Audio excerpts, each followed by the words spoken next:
क्या हो गया आपको आर्यन? आप ऐसे तो नहीं थे। मुझे लगता था कि आप मुझे समझने लगे, लेकिन शायद मैं गलत थी। वीरानियां हैं कोई पास नहीं है, उनसे वफा की हमको आस नहीं है। अगर गलतफहमियों को दूर ना किया जाए ना तो इस तरह से रिश्ते बर्बाद हो जाते हैं। यार तुमने मेरा खाना पीना मुश्किल करके रख दिया है, जिंदगी अजाब करके रख दी है तुमने मेरी। नबीरा एक बार यहाँ आ चुकी है, वो दोबारा भी आ सकती है। वो यहाँ पर आई थी तो मुझे क्यों नहीं बताया आप लोगों ने? इसमें बताने वाली क्या बात थी? हाँ, बाबा, बहन है वो मेरी। मर गई वो मेरे लिए। बस खामोशी और पछतावा उसका साथ देते हैं।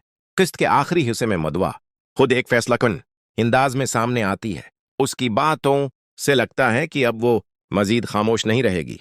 उसका मजबूत लहजा इस बात का इशारा देता है कि आने वली अकसात में वो सच के लिए बड़ी कुर्बानी देने को तैयार है। किस्त का इख्तिताम एक जबरदस्त क्लिफ हैंगर पर होता है, जहां एक फोन कॉल सब कुछ बदल देने का अंदिया देती है और नाजरीन सोच में पड़ जाते हैं कि क्या सच वाकई सबको आजाद करेगा या नए जख्म देगा। मद्दू किस्त 48 मुकम्मल कहानी मजीद तफसील के साथ। किस्त 48 का आगाज अस्पताल के एक सुनसान कॉरिडोर से होता है, जहां मदवा खामोशी से खड़ी होती है। उसकी आंखों में खौफ भी है और हौसला भी। डॉक्टर की बातें उसके कानों में गूंज रही होती हैं, मगर उसका दिल किसी और ही फैसले की तरफ बढ़ रहा होता है। दूसरी तरफ घर में आयशा बेचैनी से टहल रही होती है। उसे बार बार मदवा की बातें याद आती हैं, जिनमें अधूरा सच छिपा हुआ था। अचानक दरवाजा खुलता है और जैनब अंदर दाखिल होती है। इसके चेहरे पर अजीब सी संजीदगी होती है। जैनब सबको बताती है कि अब मजीद खामोश रहना मुमकिन नहीं, क्योंकि सच जितना दबाया जाए इतना ही खतरनाक बन जाता है। अहमद जब ये बातें सुनता है तो गुस्से में आ जाता है। वो जैनब पर इल्जाम लगाता है कि वो खानदान को तोड़ना चाहती है, मगर जैनब मजबूत लहजे में जवाब देती है, मैं खानदान नहीं तोड़ रही, मैं सिर्फ सच सामने ला रही हूं। ये बात सुनकर आयशा की आंखों से आंसू बहने लगते हैं। उसे एहसास होता है कि जिन लोगों पर उसने सबसे ज्यादा भरोसा किया, वही उससे सब कुछ छिपाते रहे। किस्त के दरमियानी हिस्से में मदवा वापस घर आती है। इसकी खामोशी सबको चौंका देती है। वो सबके सामने खड़ी होकर कहती है कि अब वो कुर्बानी देने को तैयार है, मगर झूठ के साथ नहीं जिएगी। उसके अल्फाज दिलों पर वार करते हैं, खास तौर पर अहमद पर, जो पहली बार खुद को कमजोर महसूस करता है। आखिरी मंजर में एक अनजान नंबर से फोन आता है। फोन सुनते ही मदवा का रंग उड़ जाता है। वो सिर्फ इतना कहती है, अगर ये सच बाहर आ गया तो बहुत कुछ खत्म हो जाएगा।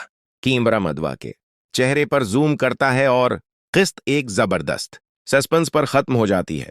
मद्दू किस्त 48 कहानी नई और अलग अंदाज में। किस्त 48 का आगाज एक खामोश मगर भारी फजा से होता है। मद्दू अपने कमरे में बैठी एक पुरानी तस्वीर को देख रही होती है।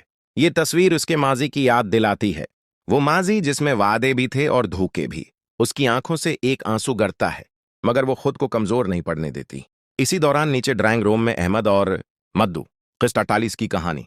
किस्त 48 का आगाज एक गहरे और खामोश मंजर से होता है, जहां अहमद तन्हाई में अपने फैसलों पर गौर कर रहा होता है। उसके चेहरे से साफ जाहिर है कि वो सच और धोखे के बीच बड़ी तरह फंस चुका है।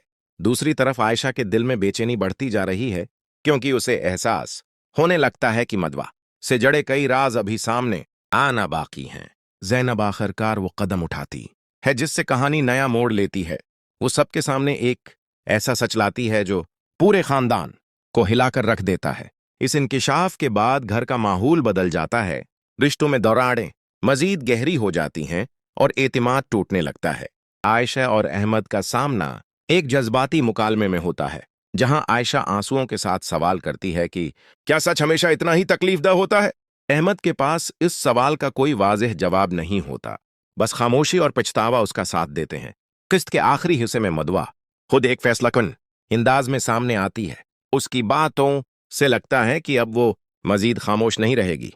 उसका मजबूत लहजा इस बात का इशारा देता है कि आने वली अकसात में वो सच के लिए बड़ी कुर्बानी देने को तैयार है। किस्त का इख्तिताम एक जबरदस्त क्लिफ हैंगर पर होता है, जहां एक फोन कॉल सब कुछ बदल देने का अंदिया देती है और नाजरीन सोच में पड़ जाते हैं कि क्या सच वाकई सबको आजाद करेगा या नए जख्म देगा। किस्त 48 का आगाज एक खामोश मगर भारी फजा से होता है।